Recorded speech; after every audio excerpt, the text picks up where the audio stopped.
Guys, it's me again. As you guys no doubt already know, we've named our, I believe it was initially named as 39 and then it came out as 42, our Europa League side or squad.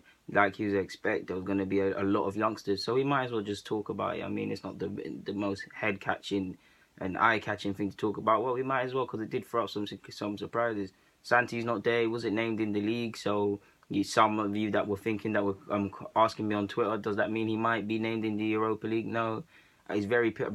I must admit, I'm very pessimistic on Santi Cazorla's chances of playing for Arsenal again. I'd love to see it. Love to see him towards the end of the season, but I don't. We don't know the truth in regards to his fitness and things like that. Football purists in me love to see Santi, but you got to be very pessimistic on that. So there was no Santi. Akpom was named. He's got a somewhat last chance saloon. Don't think he's going to feature that much in the league, but you never know if he gets his head down, impresses in the Europa League, takes his chances if they come in the league, tries to model his game on Wells because he's not going to have a career playing through the middle, definitely not at Arsenal. Well, he could have a career playing through the middle, but not at Arsenal. I mean, 7 in 79 career appearances isn't promising. If he models his game on Wells, he can have a career. He's got a chance. Wilshere's been named. It's important to remember we're playing Cologne next week. Wenger said he'd give him chances. Wilshere says he's fully fit. Now we're about to see it.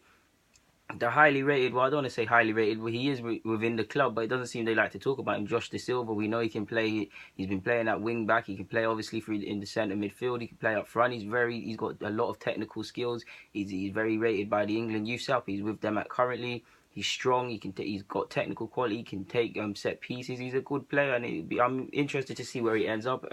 Definitely at Arsenal, but his career, because like I said, he can play through. He can play up front like he did in his youth days. He can play through the middle and midfield. He's been slotted in at left back. He's even trialled at centre half, so it's interesting.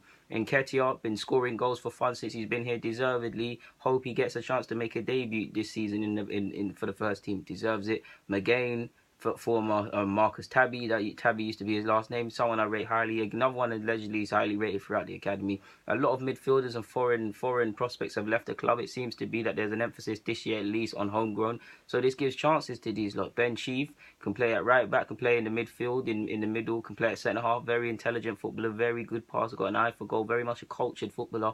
Wenger's included him for Sheffield Wednesday on the bench. I think he's injured at the moment, but he was probably a candidate to go on loan. He gets called up to the side. Charlie Gilmore, Scottish youth international, very silky player, like you'd expect at Arsenal. Got a lot of vision, got a lot of technical qualities. Not had any luck with injuries since he's signed scholarship deals / pro deal, whatever. He's been injured quite a lot.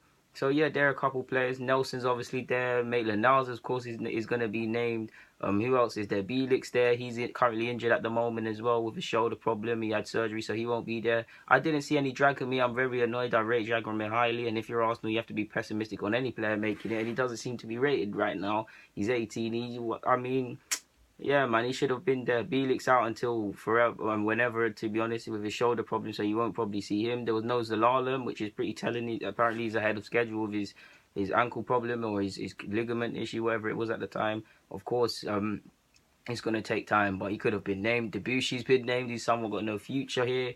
I don't know why Tyler Moore, I believe that's his name, and Chory Johnson have been named. I feel both are at the time where they either need to seek moves permanently or loans. So I don't really know if they're gonna feature. If I had to make a bet, they probably won't feature. And the usual suspects in regards to the first team have been named. We named quite a few youth keepers, 3 of the youth keepers.